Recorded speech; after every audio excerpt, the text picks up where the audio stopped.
Good afternoon, everyone. Hello again. I am Taro Yamauchi from the Research Institute of Humanity and Nature, Kyoto, Japan. So let's get started the final session. So it's a big day, isn't it? You must be tired. So stretch, please stretch, and relax, and hoping to enjoy my talk. Okay. I'll stop. So today, my talk is divided into two parts. First one is I think I have to explain the outline of the project first. Then after, I hope some time remains. So during the remaining time, I'd like to introduce two case studies from our research site. One is Indonesia. This morning, Indonesia colleagues are present, and also Zambia. Okay, so let me start with the first part. Okay, you may know, in developing world, 2.4 billion people are still using unimproved sanitation facilities, and nearly 1 billion people are still practicing open defecation. This is the statistics in 2015, when the United Nations Millennium Development Goals ended. Okay, so in contrast, in Japan and other developed countries, depopulation and aging are progressing. Financial capability of municipality, that is the management agency of sanitation system, is becoming weaker and weaker. So our research questions are, how can we handle the waste for 10 billion people? I think that's the estimates in 2050 in the future. And how can we achieve water and sanitation target in United Nations Sanitation Sustainable Development Goals that target 6, safe water and sanitation. So we aim to propose the concept of sanitation value chain and to design pilot studies and consequently to establish a new interdisciplinary academic field related on sanitation. So, okay, so we reconsidering the values. Yes, we propose sanitation values. So what is values? So we discussed overnight, and we decided and we set up 3 dimensions of values, namely health and well-being, value in materials, and value in social culture. Okay, so conventionally, when we think about sanitation value chain, the mostly the material flow or economic flows, like cash flows, considered. But you know, it's not enough, of course. So this is quite complicated figure. I don't want to explain in detail, but you know, we have to integrate other aspects, for example, health and well-being and social culture. So for the current sanitation system, we have to understand the values embedded in society and culture. Of course, we have to do interactive co-creation activities with sanitation value chain actors or stakeholders. And also we have to interactively evolve to the sanitation system from current one to future one. Then finally, we had better health and well-being accomplished. So this is more sophisticated animation one of my staff created. So let me see, materials and poor health and social culture. Yes, integrated. Okay. I hope you understand the outline of our concept. Okay, let me start the organization of a project. So this is also a complicated picture. So here I'd like to stress we have 4 main fields, one in Indonesia and Ishikari River Basin in Japan, and 2 Africa, Sub-Saharan Africa, Zambia, and Burkina Faso. And also we set 2 subfields in India and Cameroon. Cameroon is also Sub-Saharan Africa. I'll briefly explain later. Okay, this is Indonesia. This is easy to understand. Sanitation, one example of sanitation value chain from toilet to collect, reciprocity, transportation, farmer, then make, for example, crops, vegetables to sell market. It's a sanitation value chain, macro level, so-called.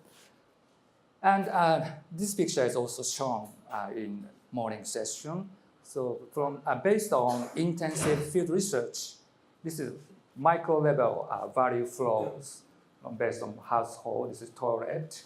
So now we are starting to evaluate each arrows or each lines.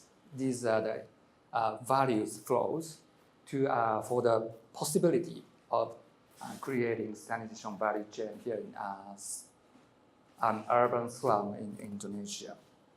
Okay, Ishikari, Japan. So next speaker, Dr. Ushijima, will talk about. So I'll show you very briefly. So community-based, not sanitation, rather than water management system here in Ishikari region.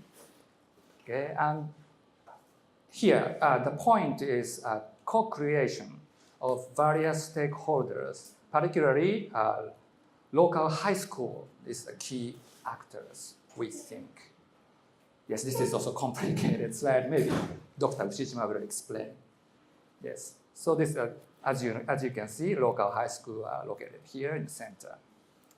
Okay, Zambia, I'll explain it in detail, but now I explain very briefly. We establish a child club in Africa, and then we'll do action research, participatory action research. That is, usually researchers do research, of course, but action research is local people, or in this case, local children and youth do research by themselves on sanitation matters. Okay, then this is a presentation by children and group discussion. I'll explain more detail later. And also in Zambia, we collaborate with local government. This is a quite young guy, but mayor of Lusaka city. Lusaka is the capital of Zambia, so kind of a big man. And we march after the police. We march on the street, like brass band and marching. It's a sanitation festival we did last year. Okay. So Burkina Faso, this is also African country. Here we collaborate with local NGOs. A local NGO is also a very important actor. Yes. So difficult to pronunciation. This is a French-speaking country in Africa. Okay. So here and also a very intensive fieldwork, participatory anthropological fieldwork conducted on private company as well as private company's workers, removing fecal sludge. So here we focus on fecal sludge management. Yes, this is a picture. And also we do pilot farm. Yes. So compost from human waste, and we grow vegetables and compare their growth between composting, using composting or not, control. Okay. So India, as I mentioned, this is a subfield. This is very complicated and difficult, but interesting. You know, here caste system in India. So liberation of scavengers by Gandhi, you know, Mahatma Gandhi, and his followers called Gandhians. So the untouchables in India, we targeted. And there's a historical process of development of low-cost flush toilets, like this is pictures. So Gandhi focuses on the dignified notion of scavenging work, but the followers slightly different. So they change the structure of toilets. Yes, I don't want to go into further. So if you have interest, please check our website. And this is number 2. This is the first original article, Miss Masuki. She's one of our members. Historical development, low-cost flush toilet in India. Okay. You can download from website freely. Okay, let's move on to the Cameroon. This is so we're thinking about origin of toilet for Homo sapiens or human being, right? Okay, Cameroon is there's still people pursuing hunting and gathering 10,000 years ago. Our main subsistence activities. So personally, myself and Dr.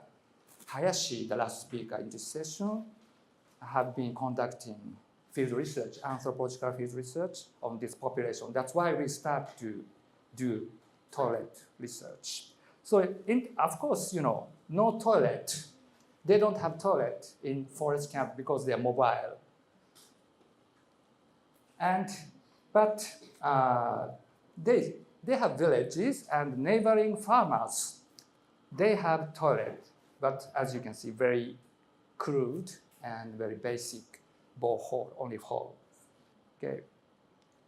So I think the last speaker, Dr. Hayashi, will explain in detail. Okay, so I'd like to summarize our project so far. So we have 2 questions, 3 goals, and we're considering 3 aspects of values. And this kind of research, quite transdisciplinary. Not only scientists from various fields, that's what we call interdisciplinary. Transdisciplinary is trans. That means including local stakeholders. As I mentioned, local NGOs, children, youth, many other people, local people. And also we believe visualize is very important to do this kind of research. And we design future sanitation system. Okay, I have 3 minutes. So, okay, I briefly go to case studies. Indonesia, so this morning, our colleagues. So I have a health background, so I'd like to explain my graduate student research.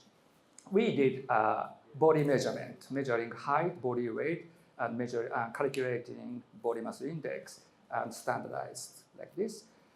Then we also do a hand washing observation modifier, WHO. So from 0 to 9, so in total 10 steps, 10 procedures, 10 checkpoints. So 10 checkpoints, for example, wet hands with water, apply enough soap, blah, blah, blah, blah. So this is the scene of the observation. Yes, so we ask children to demonstrate hand washing as usual. So they can use any kind. This is a liquid soap, bar soap, and towel. So we observe their checkpoint as well as we measure the time. And also we measure hand bacteria test. This is using swab, then laboratory incubate, the E. coli detect. And questionnaires for mothers, caretakers, as well as children. Okay, this is a summary of results. So the risk of undernutrition, diarrhea, being boys is the risk. And water sources, tap water. I think some of you are surprised because usually in our common sense, tap water is safe. But in Indonesia, people buy tank water for their drinking and cooking. So tap water is relatively low quality. And water storage open container, yes, that's understandable, and low household income and no using towels, not dry well. These are risk factors. And these results are already published, are now in press, yes, American Journal of Tropical Medicine Hygiene. And the other one, hand bacteria, E. coli. The risk of E. coli is, again, boys. Why boys are so risky? I don't know, maybe are boys naughty than girls? And low hand washing skills. This is based on checklist and not using soap. And KAP is knowledge, attitude, and practice of wash is law. Okay. Okay, Zambia, almost run out of time. Yes, as I mentioned, we established the children's club. Then we want to build a behavioral change model from bottom-up approach. Children use, then their father and mothers, adults, then whole community. Okay, this is we call it participatory action research.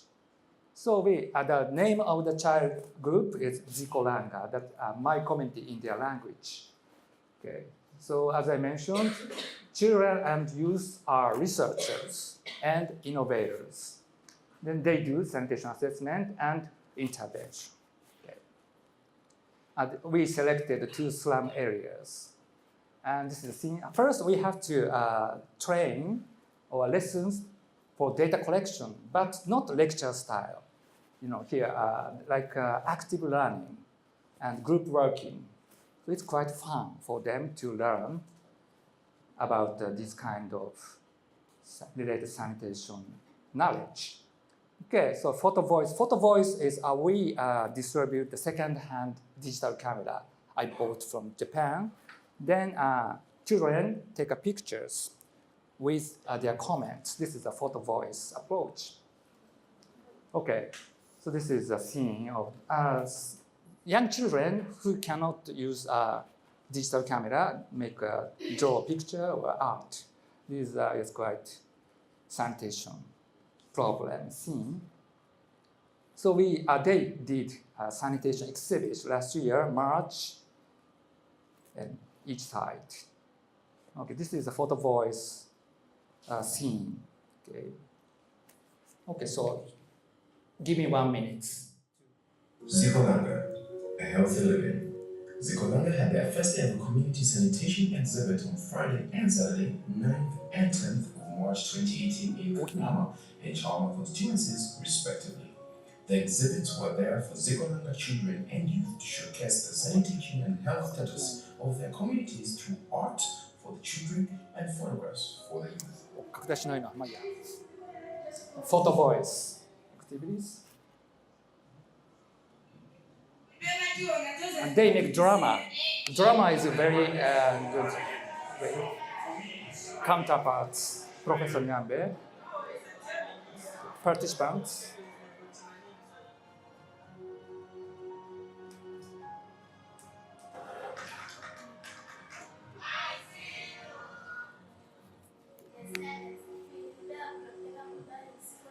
Elementary school students.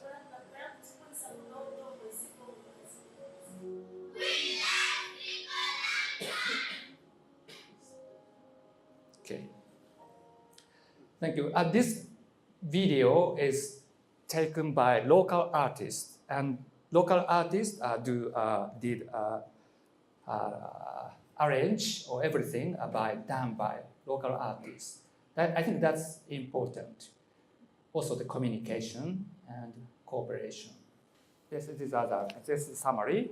And guest of honor, we invited the parliament member selected by the local slum, and also the drama, as I mentioned. Drama is quite popular in Africa. And this is a focal group discussion with the community by youth. Okay. We have more than 200 attendees. I think it was a success. Okay, so that's all for today. So one more thing, last thing. I'd like to advertise the Sanitation Value Chain. We are welcome for your contribution. Please check our website in detail. Thank you very much.